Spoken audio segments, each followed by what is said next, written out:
We're going to call the meeting to order. Today is May 3rd, Education, Environment, Sustainability Meeting. Can I have a roll call, please? And just as a reminder to all who are in attendance, this meeting is being recorded and live streamed on the county's YouTube page. Calling the roll, Ms. Simon. Here. Ms. Stevens. Present. Mr. Jones. Mr. Jones is absent at the moment. Mr. Shrine. Here. Ms. Conwell. Present. There is a quorum. Any public comment? No, Madam Chair, no one is signed in. So we have minutes from the last meeting, which was April 19th. Can I have a motion to approve the minutes? So moved. Second by Shran, all in favor? Aye. Minutes approved. moving forward, we have a couple matters referred to committee. The first is 2023-0097. Can I have that read, please? Resolution number 2023-0097, awarding a total sum not to exceed $10,000 to the Literacy Cooperative for the Dolly Parton Imagination Library from the District 9 ARPA Community Grant Fund. Just a question, Madam Clerk, because some of this money was going to, oh, it's the substitute. Got it. We have a substitute, and before we hear Yes. from the I'm going to just add the substitutes here. Thank you. We have a substitute in front of us to add some money from Councilman Sweeney and from me to increase the amount, which we originally discussed in committee that last council meeting for a $10,000 grant from District 9, but the substitute in front of us adds dollars from both District 11, and I think Councilman Sweeney is 3, for a total then of 40. So can I have a motion to accept the substitute? So move the substitute. Second, Conwell. Second Conwell, thank you. All in favor? Aye. Aye. Any opposed? So we have a substitute now for $40,000 in front of us, and ask that our representatives come up from the literacy, Dolly Parton Imagination Library folks.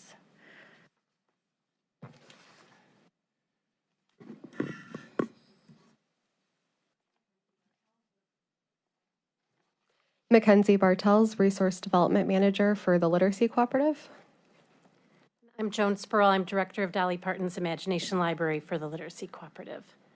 So thank you very much for coming. Last committee meeting, we heard a presentation, and even before that, Councilwoman Stevens, I think, sponsored some. You know I'm in love with reading. Yes. So, yes, so am I. So that's why I wanted to participate in this as well. And you have more to add and brought some books, I understand. Well, yes, and I mean, we could talk all day about Dolly Parton's Imagination Library and why we're so grateful for your support, but why we think it's warranted and you should feel good about it, because we know that reading, exposure to books in the home prior to children starting school is the single most important factor for a child's early school success, and in school and in life.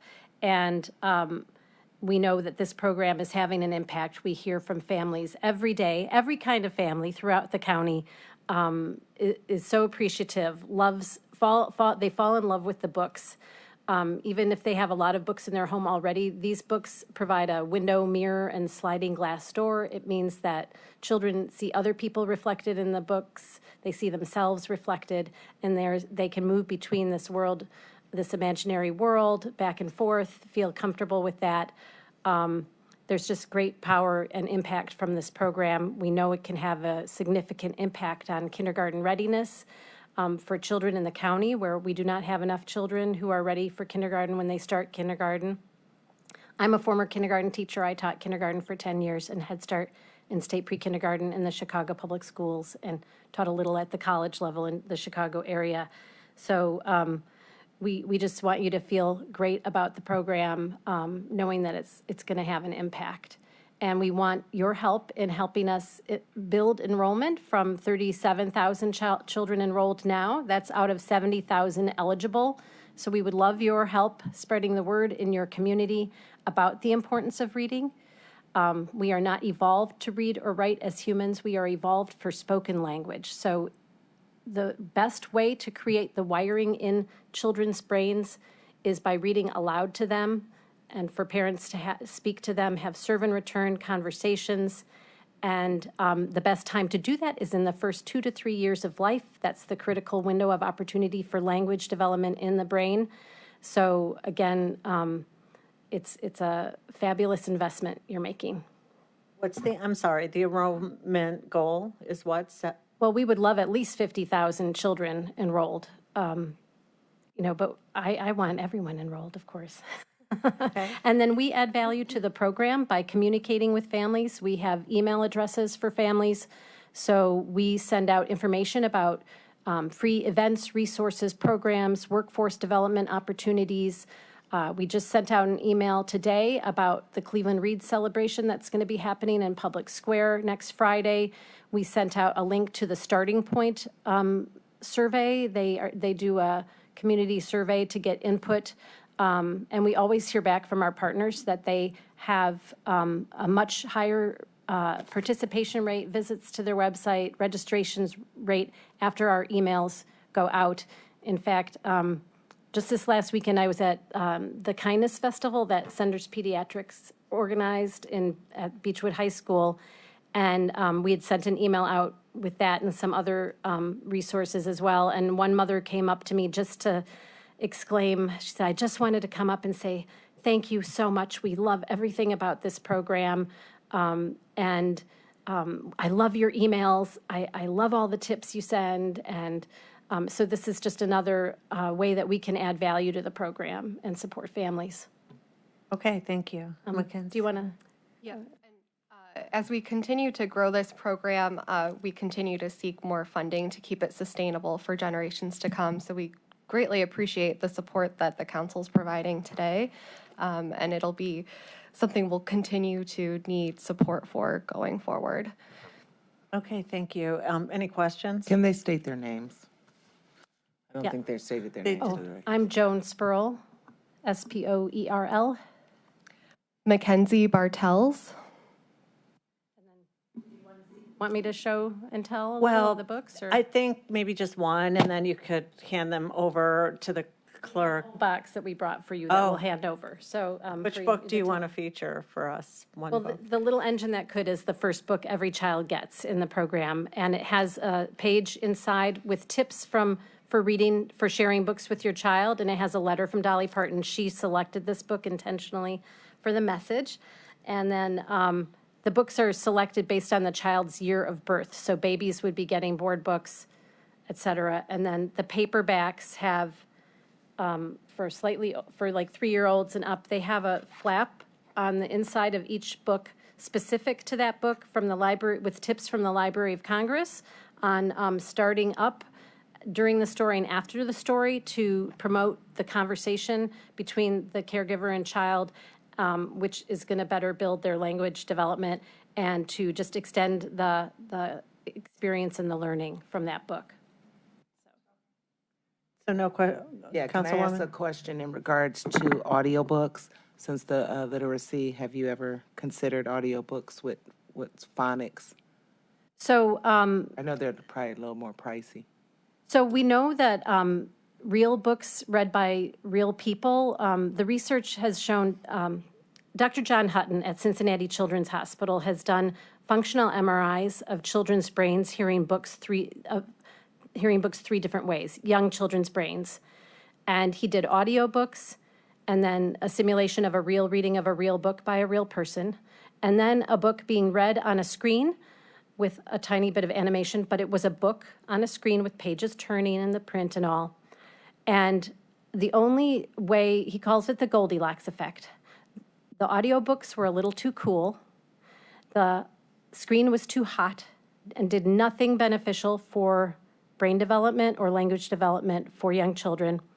And the real book read by a real person lit up multiple parts of the brain and connected them. That's how children's brains develop. They need real interaction with real people and real objects.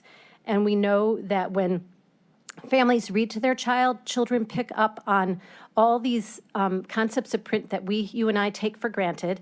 As a former kindergarten teacher, this is something I would assess my children on at the beginning of the year. You want to know that they know that this is the front, this is the back, this is the top, this is the bottom. This means something. I don't know what yet, but this is significant. This is what is telling me something. For young children, the picture books are ideal because they need the visual clues, and again, it's stimulating all these parts of their brain and connecting them to support them with a strong language foundation for reading later. And then the reason, again, that this program is so important is these books are really high quality. And the language in high quality children's books is different than when we are speaking to each other. It uses different syntax, more richer vocabulary. It introduces different concepts. It promotes that conversation. And the equation that reading experts use for how we get to be a fluent reader later is language times decoding equals reading comprehension. We know that when we multiply, if one of the two pieces is small or zero, you're going to get, the product's going to be zero. Or if it's 1 or 2, it's going to be a low number. So in the early years, the hard part is that language foundation of getting children to hear more and more concepts. So we just know that this is the ideal way to build that foundation for children before kindergarten. Thank you. Okay, any other questions? Okay, Councilwoman Stevens? So what does it cost per child to operate this kind of program? Can you talk to us about moving from 37 to 50? So it's 37,000 to 50,000? It's $2.10 per child. That's the total cost. Per The year? per month. per month. Per month? The Literacy Cooperative has to cover half of that, and then the state of Ohio covers the other half. So it's a really cost-effective and efficient program. When you think about $1.10 for one of these beautiful, brand-new, age-appropriate books, it's like a no-brainer for children in our community. So it's $25 a year, Yep. rounding, to have a child participate in. Correct. So the expenses on the Literacy Cooperative for 2023 are $633,000 for 2023. So Cuyahoga County has given you a third of that, with the gift I gave earlier. Correct. But that was Only a received. one-time. Correct. Okay. Yeah. District 10 did 200,000. I know. That's why I called you out at the beginning. Yep. This is so incredibly important. If every baby or small child learns how to read, the quality of our lives improves tremendously because the quality of their life improves. And if we have more kids who graduate from high school instead of getting GEDs because they're more engaged in the educational system, we have a better society. And so this was, thank you for joining me. Any questions? So I have a comment. Thank you so much. I guess, you brought these books. I'm not sure where our clerk will have them go upstairs and try to distribute to our districts. But what stuck for me was that the kids that receive the books have their names on them, which was really cool because when they come to the children, their names are put in there and it's really exciting and they look forward to receiving it and incentive to read. And what other thing struck me is I was surprised that there's obstacles to getting books, like families, even though all around me are books. I use bookstores and libraries and shelves, but that's not necessarily everybody's experience, it just struck me as so important that everybody have this access. Right, and for families with young children, sometimes you might have the best of intentions and want to go to the library regularly, but little children have difficulty with transitions, moving from one activity to another. They get tired, and if you're working one or two jobs, to try to fit that in is difficult. But also, we know that book ownership is really important, so children can go back to the same books repeatedly and pick up on. The more they're exposed, the more they pick up on the phonics, and the parent can be supporting that, and they're going to put the pieces together in time as their brain is ready to decode. But it just makes it so much easier for them, that convenience we hear from families all the time. And that these books, again, the quality, we hear from people that these become their favorite books that they wouldn't have known about otherwise if they didn't get them. They're all from Penguin Random House Publishing. What's the total amount of books available? So Do you mix and match them? I mean, So a or is child- every 5-year-old going to receive this book and how does that? So they're going to receive, if they're enrolled shortly after birth, they'll have a home library of up to 60 books by the time they reach kindergarten, by the time they turn 5. It ends the month they turn 5, but they're selected based on the child's year of birth by a selection committee that the Dollywood Foundation brings down to Tennessee once a year, experts on children's books. They have special criteria for what they're looking for each age group to meet different developmental needs and stage for each of those stages. And some books, some favorites are going to stay in the collection year after year. And then they introduce new titles every year as well. Two for every age group every year are bilingual in English and Spanish.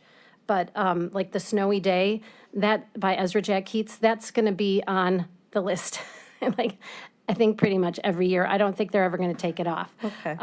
So, yeah. Thank you very much. Okay, no other questions? Okay, thank you. I'm not sure, well, you have the books in the back, is that Yes, right? and then envelopes with some flyers and mini Okay. flyers for you to distribute in your community and Okay. help us spread the word. Thank you so much. We Madam appreciate you Chair, coming are over. ready you. for a motion?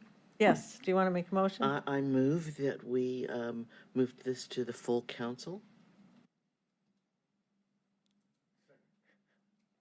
Yeah, I that have a awkward- microphone, but I think I can get it on.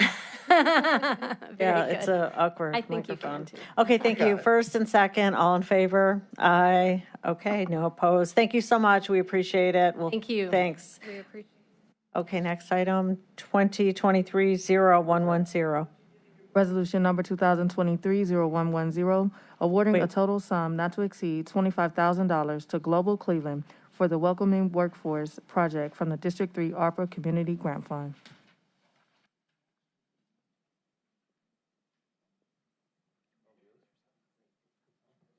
Good afternoon. Good afternoon. I'm Allison Redder, the Director of Development for Global Cleveland. Good afternoon, Madam Chair. Joe Simperman, Executive Director of Global Cleveland. Good to see you. Okay, so what is the Welcoming Workforce Project about? May we activate the slide program? Just really quickly, Madam Chair, members of the committee, we're an organization founded by Cuyahoga County, the City of Cleveland, the Cleveland Foundation, many philanthropic organizations 14 years ago to welcome, connect, and attract international newcomers to economic, social, and educational opportunities here in Northeast Ohio. During the pandemic and COVID, these numbers grew even more startling. When we did a report that's attached to our application, we found 80% of the companies in Northeast Ohio are experiencing some form of a talent shortage. 96% of the ones that we surveyed noted a lack of qualified applicants. We issued a report called Here Are the Workers.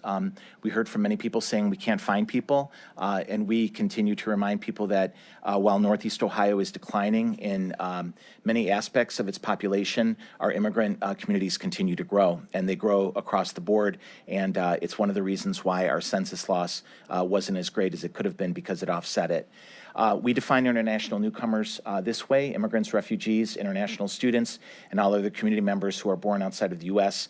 The program that we're for in front of you today deals most especially with the international students at Cleveland State Case in our local schools, Baldwin Wallace and Tri-C.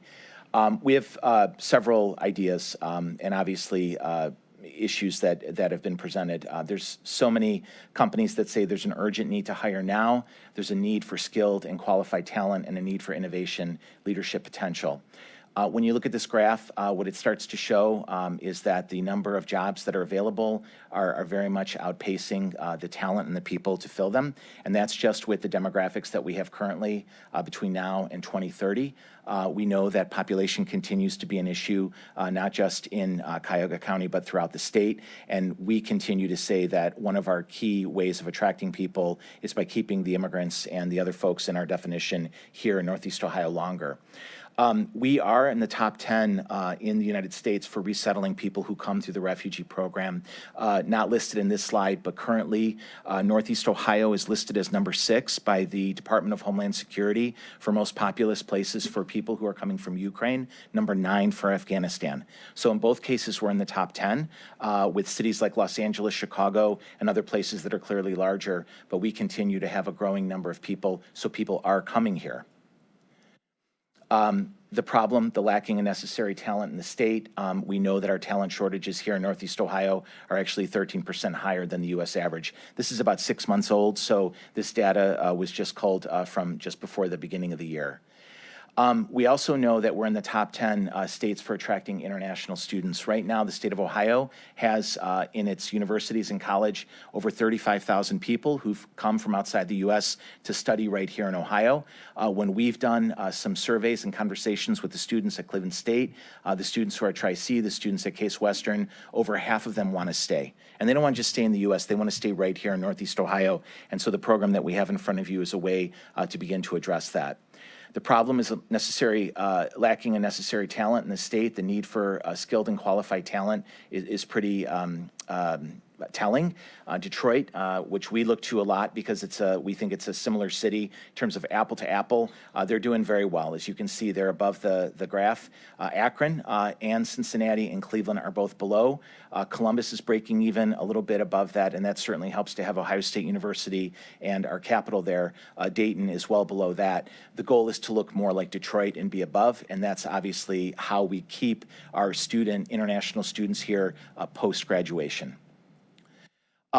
The program that we have in front of you looks specifically at optional practical training.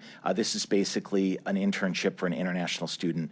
Madam Chair, members of the committee, it gives the company a chance to see if this person's a good culture fit. It gives the student a chance to see if they want to stay there. And if they do want to continue, there are programs that we can help them apply for, both the company and the student, to see if they could stay there longer, if they're a good fit to be international students working at some of our local companies. STEM degrees immediately qualify for a 24-month extension, but it's not just that. It's our aeronautical, aerospace fields as well, medical, biological sciences for a few, and data and business analytics. And international students, by and large, who are studying in these programs do want to stay here. They don't want to return home, and they're looking for a bridge and a means to be able to do that. Need for skilled and qualified talent continues to be seen. Intel, which is opening one of its major operations 2 hours south of us, is in the top 5 companies in the United States right now utilizing this program. So we know that there's going to be a lot of statewide generated interest as they begin to grow, and they're probably going to be looking for students from all over the state and outside the state, because we currently don't have enough people just to fill this part of their program with regard to internships and temporary employment, which sometimes lead to permanent employment. The need for innovation and leadership potential, with being number 5 in the nation in the number of Fortune 500 and 1,000 companies. We are the 3rd place, as we know, for the best state business climate, and we're the 6th in terms of opportunity. And with Intel alone bringing an additional 7,000 construction jobs and 3,000 permanent jobs, this problem continues to grow because companies are currently looking for talent. And with this new project alone coming on, not to mention all the other places that are coming, we think this is a great solution for how we begin to match the need to the resource to the need. I don't need to tell you, Madam Chair, 1 in 5 entrepreneurs are immigrants. 44% of top 500, Fortune 500 companies are founded by immigrants or their children, and our Nobel Prize laureates are filled with people who are highly skilled and want to chase their own American dream. But we do have an issue here. While we are a top 10 state in the U.S. for attracting international students, we are in the bottom quarter in terms of keeping them. And I wish, Madam Chair, I could tell you that they were going back home to solve whatever the issues are with flooding or issues around air quality. The students who are leaving Ohio are going to California and New York. So something is working in some of the states in the United States that could be working in Ohio. And if we're teaching these great young people, then they should be here and contributing back to our economy, starting families and populating our state as well. When we look at the retention of highly skilled immigrants between 2010 and 2016 with H-1B visas, you can see right here the cities that are doing well. Columbus and Cincinnati again with their universities. Cleveland is pretty flat. Pittsburgh, because of all of its artificial intelligence, and Detroit is through the roof. Detroit and the state of Michigan have been working very much on this really since 2005, and you can see that by the work in terms of how they're keeping people and how they're connecting them to the diaspora communities that are there. And that is the end of that. And we had a really quick video, sir, if you would, please, and it's pretty brief.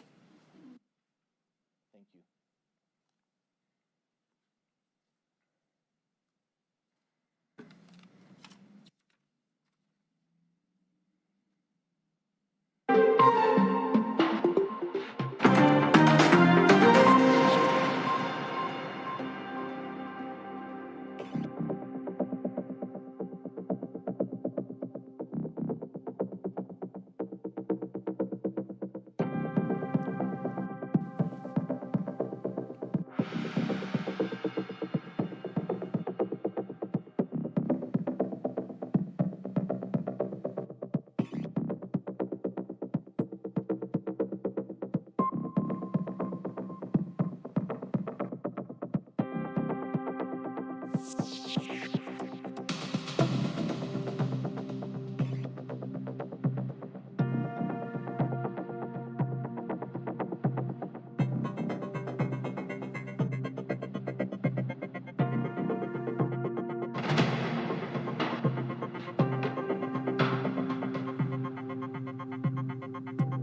Thank you, Madam Chair. Thank you very much. Questions from committee? Vice President Stevens? The data that you used, who did the research for you? We have two research partners. One is a national organization called the New Americans, Organization for New Americans. They're out of New York. And then the second person, we actually hired her. Her name's Tanya Butler with an organization called Rise Together, and she did a lot of the workforce stuff. That report that we have is about 4 or 5 months old. The data is staggering on our losses. Folks, we export as many people as we educate. We do. I mean, it feels that way. And we all know that our greatest resources are our people, our talent, and so the idea is how do we retain them longer? And we know we're on the right track. I mean, that figure of 2013 to 2019, we've seen a growth in our population, and that was even before the crisis in Ukraine and Afghanistan. And we think we're going to see even more people. The question is, can we keep them here? And so one of the things that we're looking at with the project, Madam Chair, to the Vice President, is the matter of how do we keep these students, because Cleveland State is doing a great job, and Cases as well, and so is Tri-C, and Baldwin Wallace and John Carroll. And if they have a future here, those international students, they'll stay here because their desire is to live where they decided to go to school. The students have choices all over the United States, all over the world, and the fact that they're coming to Ohio, our question is how do we get them to stay? And we think a job is really important to do that. How do we connect with our So we've been working a lot with Cleveland State and Case on this matter and meeting with students to make sure that they're qualified. Going to job fairs, we have all of their resumes in a program. When we have an employer that says we're looking for somebody that fits A, B, and C, we match them. Sometimes it's a really good fit. The reason why we're really focusing on the internship and why we're looking at sophomore and junior year is then it gives people time to see if this works. We know that the earlier we start, especially with companies that maybe haven't hired internationally, the better off they are in terms of seeing if it's a fit. But we get calls from employers every week. We've worked with employers in every single sector. Last week, we were talking to the Cleveland Clinic about their nursing program.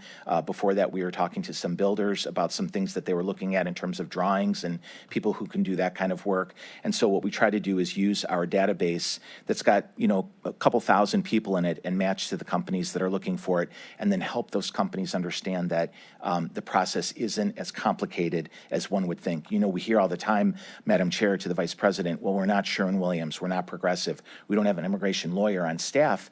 We work with a lot of immigration lawyers who give a lot of advice, who are able to hire people or to give advice on how to hire people, and with the universities themselves. And we think with a little bit more intentionality, which is what this grant is looking for, we'd be able to increase those numbers even more. Because the more people we find employment for, we find the more people will stay here. Thank you. Councilman Schron? That work? I think that's working now. They sometimes for the smaller, the mid-sized companies, though, they get involved with the process and the cost, and it's it's $11,000 to $12,000, $13,000 to get the retention card for the individual, and it's so easy for the big guy just to hire that person away and move them to California. I can tell you that firsthand. We've lost 3 people that way, and I don't know what you do about it. Right. Because the glamour of California is appealing, and they go out there and the card gets, the green card, the application gets moved, and they will adopt it very quickly. At one of the big Fortune companies out there in California, any of the .coms, and so they think nothing about taking our people. Not at all. It's I think there's more to I don't know what the answer is to that. Yeah. Yes, we got a great place. We all love it. But somehow when the immigrant comes in, and that almighty dollar just gets thrown at them. It's crazy numbers sometimes. I don't know if you've experienced that or not. We have, and Madam Chair, to the council member, to Mr. Schron, one of the things that we wanted to do was to see how we could get in front of that. And so we made application to the federal government last year, and right now Global Cleveland is the only organization in Ohio that is able to issue H-1B visas. It's beyond the cap. And what we do is the program is called the Global Entrepreneur in Residence. And we have our first founder. They have to start a company. It's legitimate by the IRS, legitimate by the federal government, Homeland Security, the whole 9 yards. A committee of impartial members from Cleveland State, Case Western, and the community interview them. And then we are able to hire them, and they get an H-1B. And while they're building their company, they're here for that 6 years. Now, in the end, they can decide that, they want to go somewhere else. But our hope is that by starting earlier on the OPT, the internship for the sophomore, by starting earlier with the folks who are immigrants and entrepreneurs, that they'll see the reason why there's a culture pull here. But it is challenging when you're dealing with New York and California that can offer more and frankly have a different allure than we do in the Midwest. But, you can see we're chipping away. And when this organization started, we weren't retaining the same numbers of immigrants that we are now. And in the last decade, we were at 7%. Our goal is by 2030 to have hit 15%. And, every little bit of effort that we do to tell people if there's an opportunity here, you matter, we're paying attention to what you're doing, we think it's one of the ways to stay competitive with the other places. Because we think that our cost of living, and I'll just share this real quick story with you. We were working with a young man who fought alongside our soldiers in Afghanistan, and he couldn't get a job. And the guy was fluent in 3 languages. He was a computer programmer. But companies kept saying, well, we've never hired somebody from Afghanistan. And, we see that you've got this degree, but we've never had somebody here from Kabul University. He's currently working for a nonprofit, and he's doing really well in Northeast Ohio. But he found the community in Cleveland so inviting, Madam Chair, to Mr. Schron, that he and his wife and his 3 kids told their in-laws in California that they should move here. There's 15 people that moved from California to Cleveland because he said the cost of living is better. We have a community here. You can go grocery shopping. We feel welcome. So we keep hoping that we can use that as a way to get people to do that. But, Mr. Schron, it's a fight that we fight in inches. Yeah. Speaking of it firsthand, because we're doing everything we can. You put something on board, you pay the fees, and all of a sudden, Yeah. it's disappointing. Yeah. To lose them to California. 100%. Out there, because they just throw a big number at it, and the nice thing is, from their standpoint, is we've done all the paperwork, all the documentation. Yeah. And all they do is just move it on over to their records at that point. It's great that we're starting to retain people at a higher level. Are we losing the individuals from Afghanistan and the Ukraine? Or are these, when you talk about those big numbers, Yeah. I'm curious as to that 50% that we're talking about lost, where are those individuals coming from? Because I would think that those 2 groups, if they come all the way to here, Yeah. they're going to stay, those 2 groups. Madam Chair, to Mr. Schron, you're right on. So many people, and even, in our family, my mom was an immigrant. I'm going home someday, Joe. Someday I'm going to go back, right? With Ukraine and with Afghanistan, people have said this is where we're going to make our way. And you see it. They're buying homes. The families are living together in order to save money.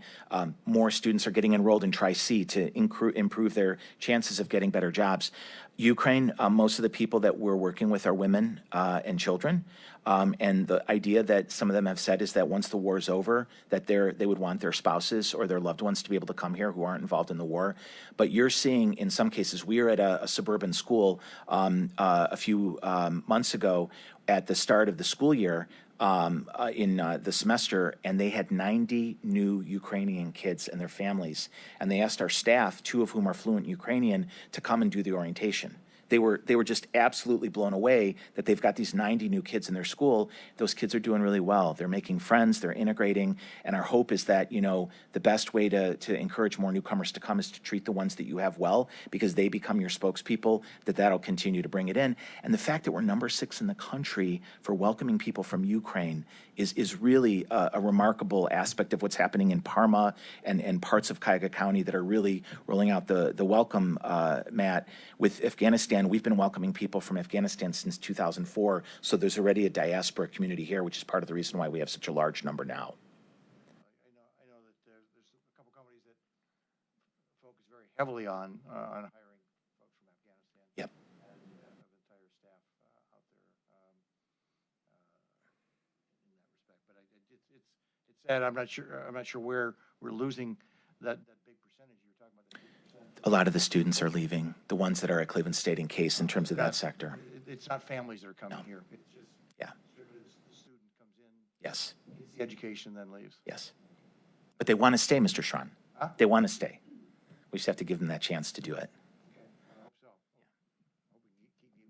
Because our weather, we're one of the few regions in the entire world that gets all 4 seasons, so. Yes.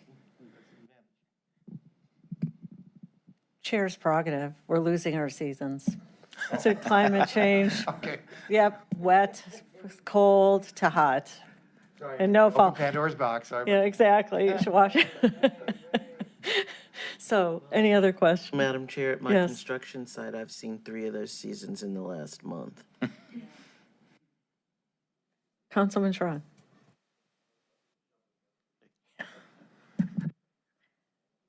Okay. Any other questions? Okay. We really appreciate your time and all that you've been doing, and it's not taken for granted, the hard work and passion and dedication to this initiative and cause, and it's going to yield fruit continuously down the road, I'm sure. So do I have a motion? I'll make a motion. Okay. What, okay, so is this motion to move 2023-0110 to the next full council meeting for Yes. second reading? Okay, all in favor? Aye. Aye. Any opposed? Okay, this will be on the next council meeting next Tuesday for second reading, and then come up for third reading at the end of the month. Thank you, Madam Chair. Thank you, Thank members you. of the committee. Thank you. Thank you. Next item. Resolution number 2023-0112, awarding a total sum not to exceed $35,000 to the Diversity Center of Northeast Ohio for the Stronger Together project from the District 9 and 11 ARPA Community Grant Fund.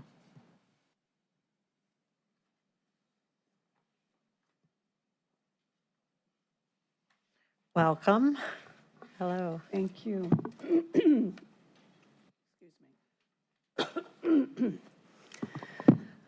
Madam Chairwoman and members of the council, thank you for giving us. You want some water? Yes, I think so. Okay.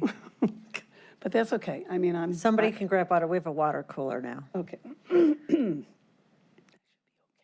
All right, sorry about that. I don't know. Bring it That's to just- you. He'll bring it over. Okay, I can keep talking now.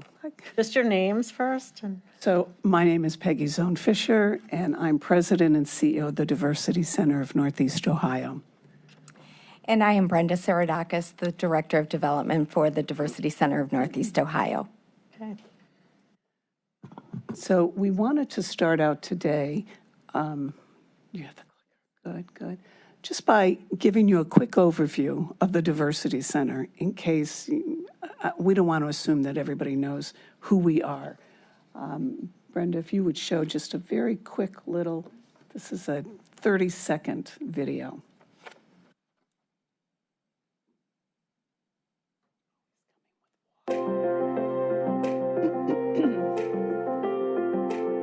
We have the power to change minds, to change lives, to change communities. Teach acceptance, enable equality.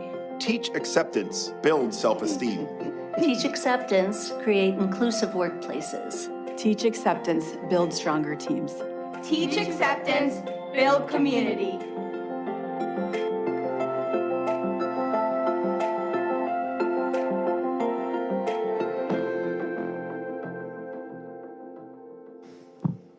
We have longer videos, but we thought we would spare you a little bit. You can click on our website and see all of the videos and see the young people that we work with all year. They're incredible. Let me just give you a little background about the Diversity Center and our history. We started in 1927 as the National Conference of Christians and Jews.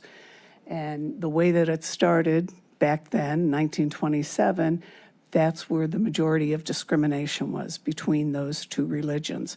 There were 4 men around the country, and that said, we have to put a stop to this. We have to do something. One of them was Newton DeBaker, right here in Cleveland. He's a former mayor, past mayor. He founded the Cleveland City Club. He founded the Baker Law Firm. And he founded this organization. I mean, they were so forward-thinking. And over the years, the name changed to the National Conference of Community and Justice. And then in 2006, the name change to the Diversity Center of Northeast Ohio. All of the national chapters, you know, when you're part of national, you raise money and then you send it to national. And our board was very, they said, why are we doing that? We're raising money to educate students here in Northeast Ohio. So we want to keep it. We want to keep our money here. So they set up they set up a separate 501c3 for us. Other chapters around the country then did the same. So NCCJ nationally no longer exists.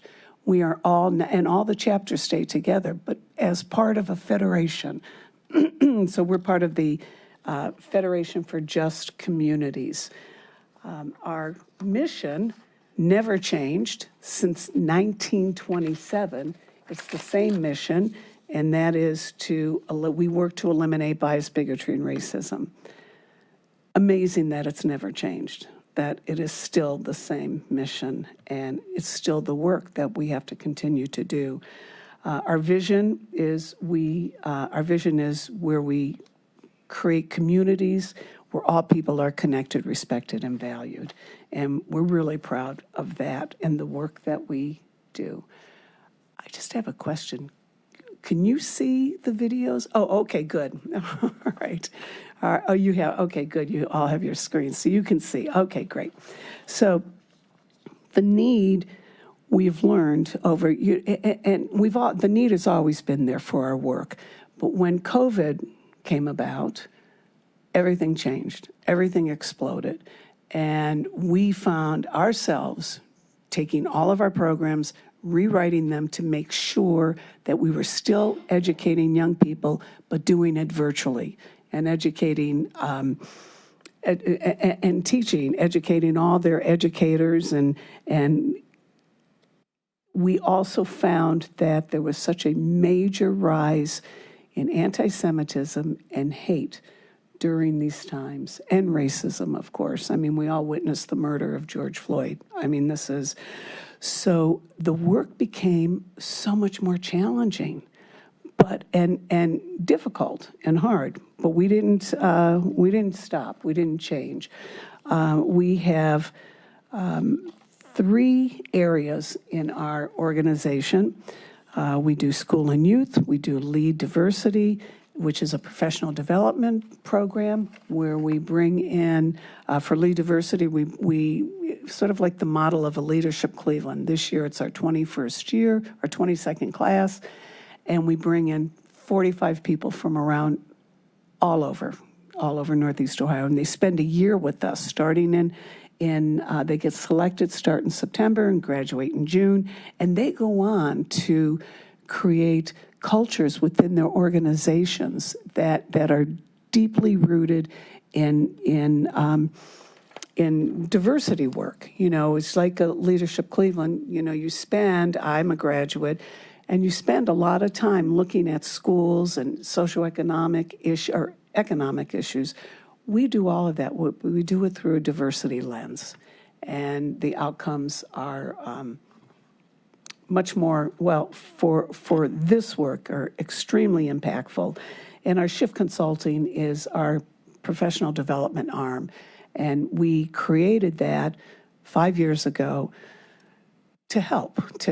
We go into the corporations, we go into law firms, and we do the same type of training. But we thought that it would be really great to create this business model within our nonprofit. So they're a division, but they're still under the nonprofit mold, that we can say if there's any additional dollars, we would be able to help supplement some of our school programs. So that has been successful in itself.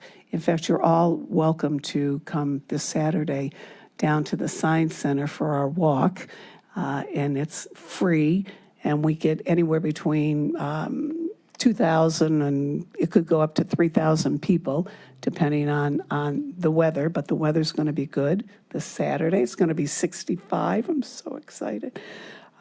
So we annually, we are really touching and making an impact on over 10,000 people, which include students and educators and professionals. I wanted to take a minute. Yeah, you want to come in. Yeah, I'm going to have Brenda talk about, so that she's not just standing here as my associate. Okay. We're going to split this. Madam Chairwoman, Council, thank you so much. I'm going to talk to you a little bit more about the actual request and the need that we've presented to you. I want to thank you also for allowing this time to present to you. And pardon me with the clicker. I'm still learning it. So over the last several years, the need for our justice, equity, and diversity and inclusion education has grown. However, the Diversity Center of Northeast Ohio has seen some losses. And as a result of the pandemic and the social unrest, there's been backlash against our programming, especially our school and youth programming, which has resulted in a $250,000 loss annually in revenue for us. But our Stronger Together campaign, or our Stronger Together initiative, is designed to grow our capacity so that we can address some of the issue of the revenue loss. We would like to be able to engage the public and prospective clients, as well as our donors, as a way to increase the revenue that we have lost from the backlash that we received, and to ensure the longevity of the Diversity Center of Northeast Ohio and its programming. How do we plan to do that? We will be doing it through, specifically, the request is seeking an HR consultant that would advise us not just on retention strategies, but also on compensation packages. Our staff is filled with incredibly skilled people. We have 2 PhDs working in our program department, as well as all of our educators either have a master's and bachelor's or a bachelor's in education, in cultural competency, and other relevant topics. We would like to be able to ensure that we continue to attract skilled people to do this incredibly challenging work. We also are seeking a donor database consultant. Currently, our database is ready for a cleanup. It's time to go in, look at our donors, ensure that we can get to the donors that we need, that have wanted to support us, that continue to support us, but be able to present to them the information that they, so that they know their dollars are being invested in a way that is impactful. And finally, we're looking at marketing consultant to assist with a website redesign. Our website is old. And as all of you probably do, most people go directly to the website to get their information about an organization.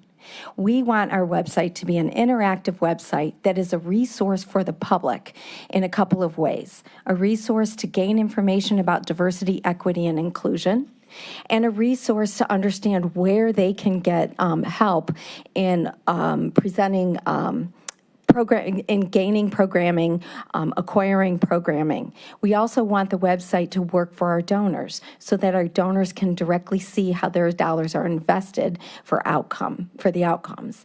And finally, we want our prospective clients to be able to understand thoroughly the programs that we offer and how we can work with them to provide education in justice, equity, diversity, and inclusion arena. This program in total costs $90,500. We are requesting $35,000 currently from this particular committee. That leaves a balance of $55,500. You can see on the screen what those dollar amounts are going toward. We're looking at consultants and professional services, just as I've explained. Some of the equipment includes computers to update the computers that our staff needs to be able to be doing the work that they do out in the community. And then, of course, we do have some need for supplies and materials. That ends my presentation. Oh, and it's a very simple request, but Peggy would like to add a little bit. Thank you. Thank you. Thank you, Brenda. You know, when we say we lost $250,000 in school programming, this was because many schools are afraid sometimes to bring diversity programs into their schools. School boards and superintendents feel, this was just this last year, they feel that they have a target on their back. And so they've said to us, we love these programs. These programs are important in our schools. You've been in our schools for over 13, 15 years, and you've helped to change the culture. But we're going to take a pause for a while. We're just going to take a pause this year because they're thinking, I mean, realistically, that they're going to have people running against them. They've got a target on their back. They're going to walk into all kinds of legal issues. So that's the $250,000 that we've lost. But obviously, we're still in schools and we're still doing this work, and we're not stopping. So we've gotten stronger together, and our staff's incredible. But I wanted to just have you understand where that loss came from and how it came and why the loss was created.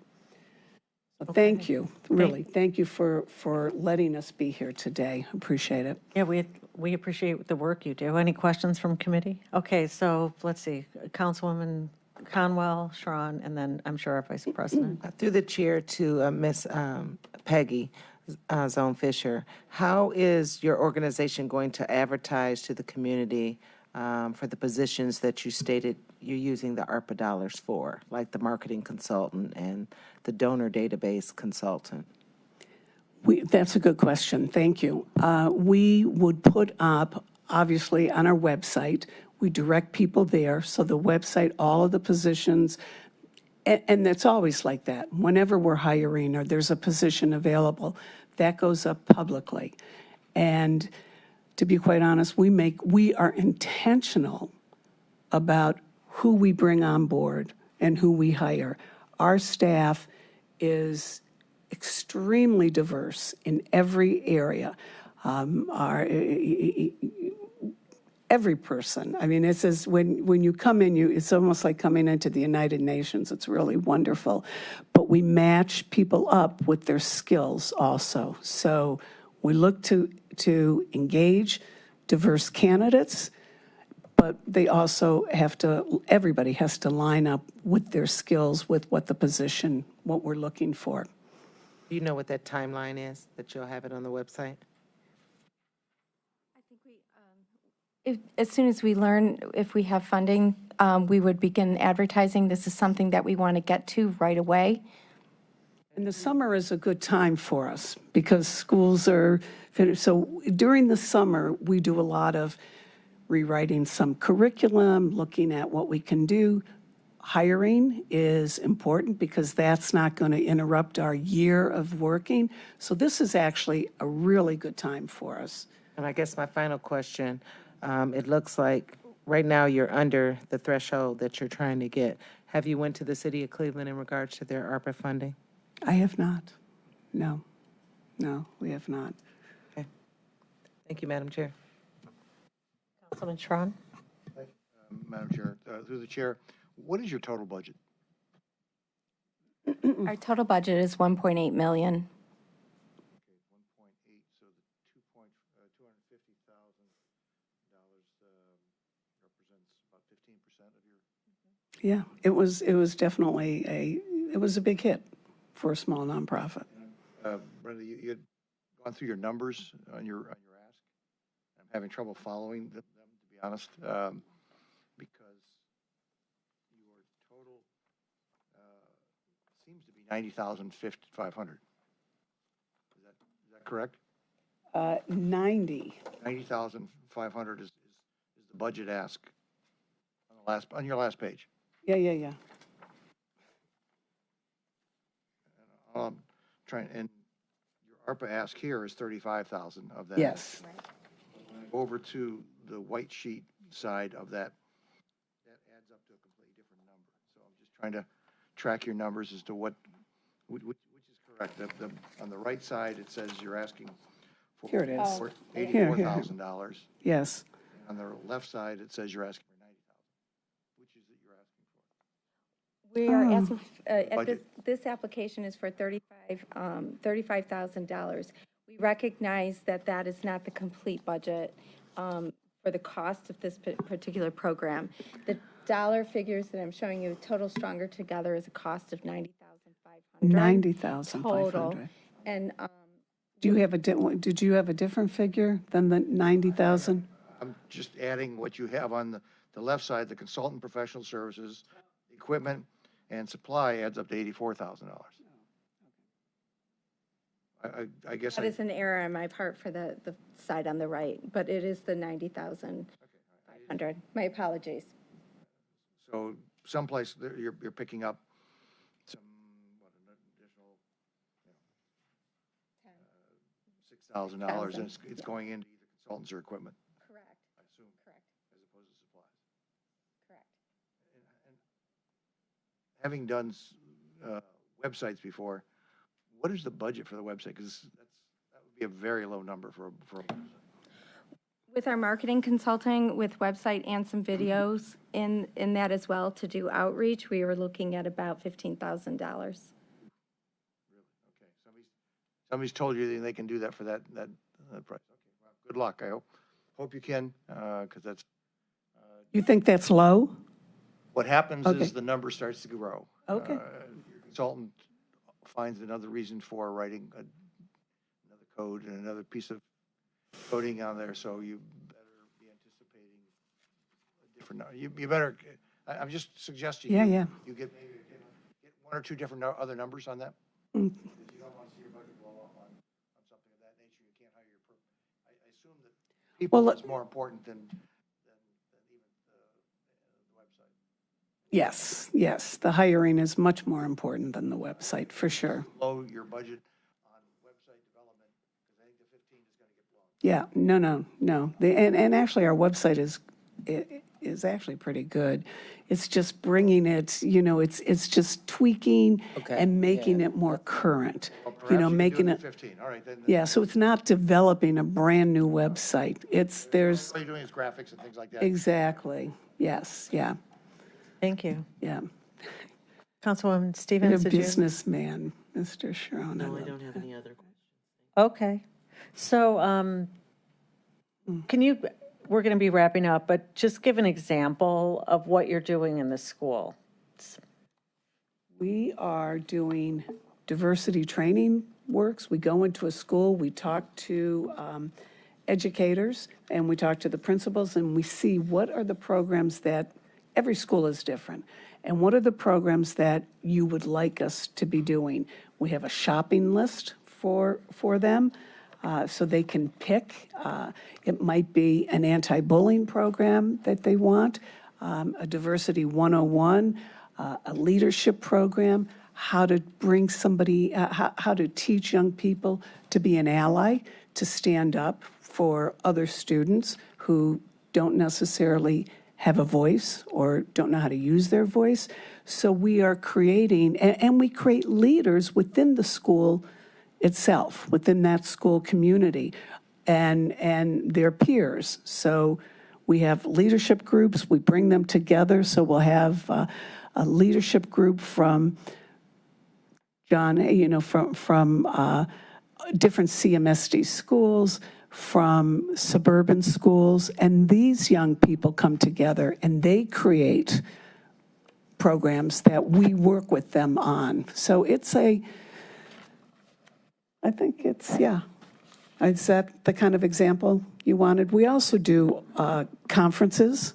We do a middle school and a high school conference, and we do that always in the spring, where we bring young people together from all different schools, and we do an overnight camp in October. We will be at Camp Wise this October, where we bring in about 200 students and educators for a 2-night, 3-day overnight camp, and it's bringing young people together from different schools, groups of 10. Each school brings a group of 10, 8 students, 2 educators, and they spend 2.5 days together. And it's interesting because when they're there, they're realizing, well, in my school, I have these issues. And they think they're all alone with these kinds, whatever the issues are. And they learn that students in another school district have the same issues. They may look different. You know, I might look different than you, but we're all having the same kinds of struggles and issues, and how can we help them? And we have our staff and our facilitators that are highly skilled in this area and educated. Frankly, I've been at the Diversity Center for 17 years. I didn't even know that you could get your PhD in diversity when I first started in diversity and inclusion. I mean, these are powerful. So we have committed, incredibly talented staff that are passionate. And, you know, even when you work for a nonprofit, we don't want to lose any of our staff because, you know, we can't pay, we can't compete with corporations. And our people are very passionate. That's why they stay. They love this work, and they see the importance. If we can train young people to be leaders in the community and to stand up, I think some of our problems may go away. Because what's interesting when, and I saw it this last year at different school board meetings, when people would come and say, why are we teaching diversity in schools? And, you know, students would get up and they would testify and they would present to the school boards and say, we need the Diversity Center here in our schools. Look at our schools. They're 95% white. These are a couple suburban schools. That's why we need the Diversity Center here, because, and these are young people saying this to superintendents and school board members, I want to be prepared when I leave my school. I'm going out into the real world, and I want to be ready. So it's important.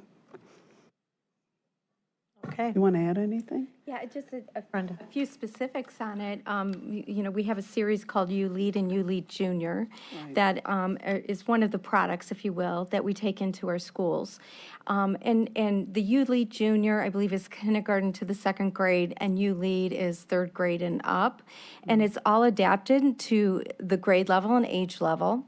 And it's also adapted for what the desire of the school is, what they want to achieve out of the programming.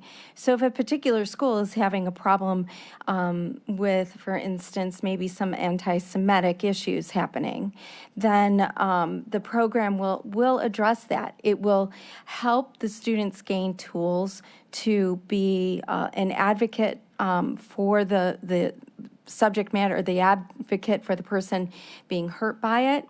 It allows them, teaches them how to be an ally, and it also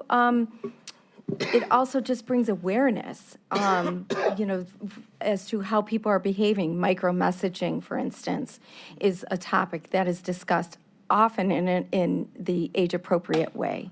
So I'm hoping that gives you a little bit more of the specific that you were seeking. Okay.